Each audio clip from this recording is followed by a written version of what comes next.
Hello and welcome to the next Green and Blue TV clip, which is all about natural wine this time. So what is natural wine? Well, there's no official definition for this, so it is a term that's often bandied about for wines that aren't completely natural really.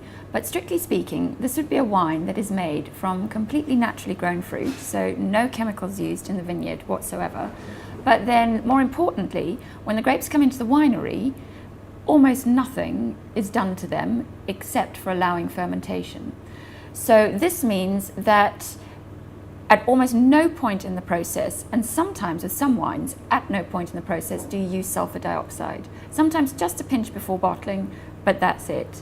You also definitely would not use yeast that comes from a packet and which can maybe give certain flavors to the wine. You use only the wild natural yeast. You probably wouldn't use oak. In fact, you definitely wouldn't use oak, not new oak barrels, because that of course imparts a flavor that's not really about fruit and isn't really natural if you think about it. You wouldn't fine or filter the wine after fermentation, so you leave all the chunks in, you leave it in its really raw state. And as a winemaker, you don't interfere. You let the wine make itself. You make sure nothing's going wrong, but you let the process happen as naturally as possible. And what you end up with then in the bottle is absolutely nothing but fermented grape juice. At Green and Blue, we've put together a case of very delicious natural wine.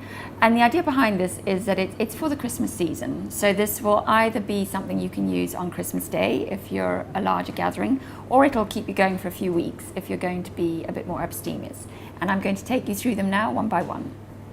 This lovely wine is what's called a pétillant naturel, which is a type of sparkling wine, because everyone needs bubbles at Christmas. You can call it pet nat if you want though. It's a method which is the most ancient that was ever used to make sparkling wine. You basically finish the first fermentation in bottle, which is a much more natural way of doing things than what they do in champagne by introducing sugar and artificial yeasts. The result of that is that you get a much richer texture to the wine. So you've got lovely freshness and elegance as well, but there's a real textural element and lots of complexity. This comes from the Loire Valley in France. It's made by a gentleman called Thierry Puzelat, and it's made from a very obscure grape variety called Menu Pinot, which is another reason to drink it. This wine says Sancerre on the label, but that is a tiny bit misleading because it doesn't taste anything like most Sancerre you've tried probably. It's much better.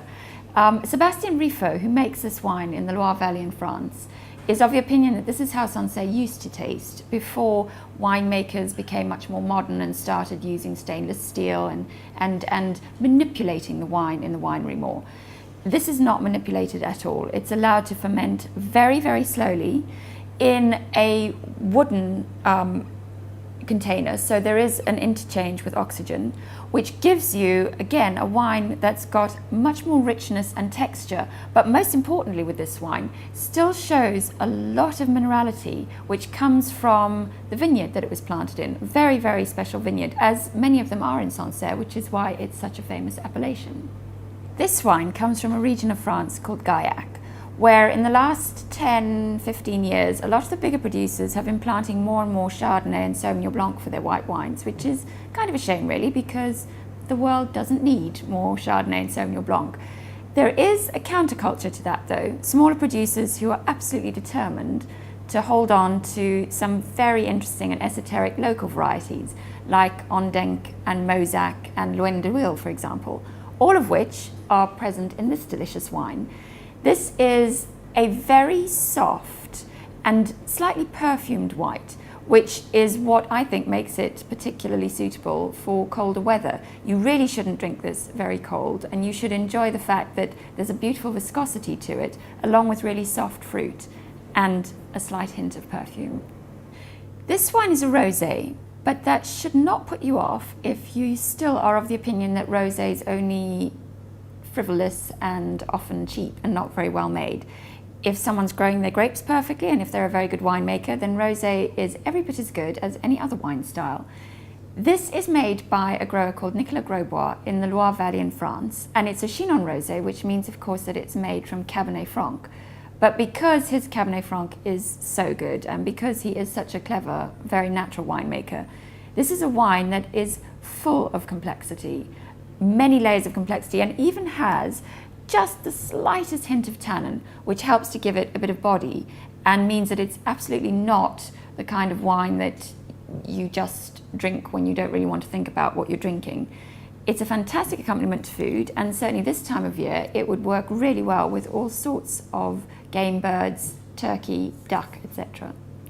Another wine from the Loire Valley and from Thierry Puzelat, again, the gentleman who makes the sparkling wine. He's actually known as the king of unsulfured wines in the Loire, so it's very important to drink a lot of his wine. This one is made from Pinot Noir, which is of course one of the most classic red grape varieties in the world, but it is a Pinot with a difference. Because it's made so completely naturally, there's a kind of raw quality to it, which is incredibly attractive. You've got the same light, slightly aromatic fruit, but there's a wild element which is completely delicious. And again, this will be perfect at this time of year for drinking with turkey or all kinds of other birds, or even lamb, if that's what you fancy. This wine is from Italy, from the region of Emilia-Romagna, and it's a blend of Bonarda and Barbera. It's an incredibly rich, juicy wine, lots of very, very intense fruit, with the Barbera, which is a grape variety quite high in acidity, lifting all of that so it doesn't turn into jam, which is often the problem with richer wines. They just get too much. So what that means is that even though you are dealing with a big wine, it's actually incredibly easy and pleasant to drink because it leaves a lovely fresh taste in your mouth.